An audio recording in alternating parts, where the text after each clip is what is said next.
मला सांगायचंय सभापती महोदय, या लोकांमध्ये हिम्मत आहे का? त्यांनी उद्धव ठाकरेंना विचारावं, की संजय राठोड या क्लीन चिट कुठल्या मुद्द्यावर दिली, याचं उत्तर यांनी दिलं पाहिजे. अरे मी तर माझी लढाई लढले, आणि लढणार. ओ अनिल परब, हिम्मत आहे तुमच्यामध्ये? हिम्मत आहे का तुमच्यामध्ये? सभापती महोदय, मला विचारायचंय, यांच्यात हिम्मत आहे का? यांनी यांच्या नेत्याला विचारावं. मला माझं नाव घेऊन इथं बोलण्यात आलंय आणि म्हणून मी त्यांना उत्तर देतीये.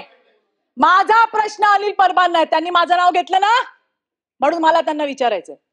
तुम्ही असाल मोठे वकील आणि फार मोठे पोपट पंडित. माझी जी भूमिका आहे, 2 वर्ष जे मी सहन केलंय, माझ्या परिवाराने सहन केलंय ना, ते बघायला तुम्ही नव्हता आलात. एखाद्या विषयासाठी जेव्हा एखादी बाई लढते, पाय खेचायला 100 लोक असतात आणि तुमच्यासारखे तर आहेतच. आणि आज असू देत की तुम्हालाच उत्तर देते मी, घाबरत नाही तुम्हाला. तुमच्यासारखे 56 पायाला बांधून फिरते चित्रा वाघ, समजलं काय? सांगते तुम्हाला.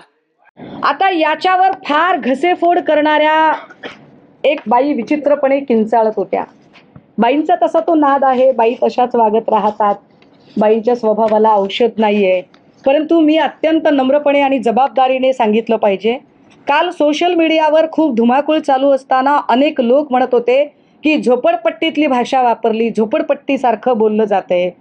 परंतु अत्यंत विनम्रतेने सांगितलं पाहिजे की झोपडपट्टीला सुद्धा एक क्लास असतो. झोपडपट्टीतली लोक काबाड कष्ट करतात, पण ती प्रामाणिकपणे स्वतःची रोजीरोटी मिळवतात. झोपडपट्टीतली लोक भलेही गरीब असतील, परंतु ती लोक आपलं इमान विकणारी नसतात. त्यामुळे कृपया वाघबाईंबद्दल बोलताना झोपडपट्टीचे उदाहरणं कुणी देऊ नयेत. आता ह्या बाई कोण आहेत ज्या फार म्हणतायत की मी लढले, मी संजय राठोडच्या साठी लढले. माझं त्यांना सभागृहाच्या बाहेरून का बरं, तर त्याचं कारण आहे. सभागृहामध्ये ज्यांना आम्ही सदस्यत्व दिलं त्या महिला आता बऱ्यापैकी जिकडे खवा तिकडे थवा असं म्हणत त्या उडून भूर झालेल्या आहेत.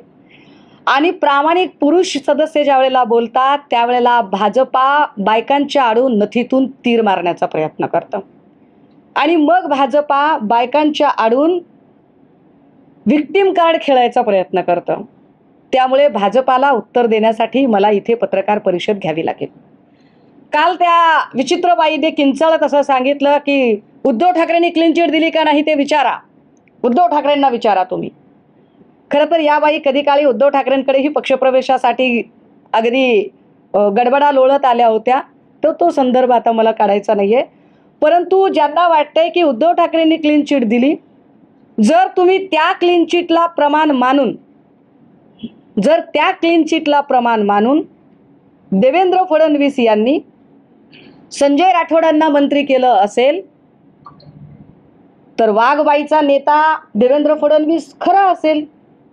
आणि जर देवेंद्र फडणवीस खरे असतील तर याचा अर्थ असा आहे की वाघबाई भटक्या विमुक्तातल्या एका नेत्याचं राजकीय आयुष्य उद्ध्वस्त करत होत्या. याचा अर्थ असा आहे की वाघबाई स्वतःच्या राजकीय करिअरसाठी पूजा चव्हाण नावाच्या भटक्या विमुक्तातल्या एका पोरीच्या अब्रूचं मातेरं राजकारण्यांच्या समोर उधळत होत्या. आणि समजा जर ही क्लीन चिट चूक असेल तर वाघबाई कसल्या लढत आहेत?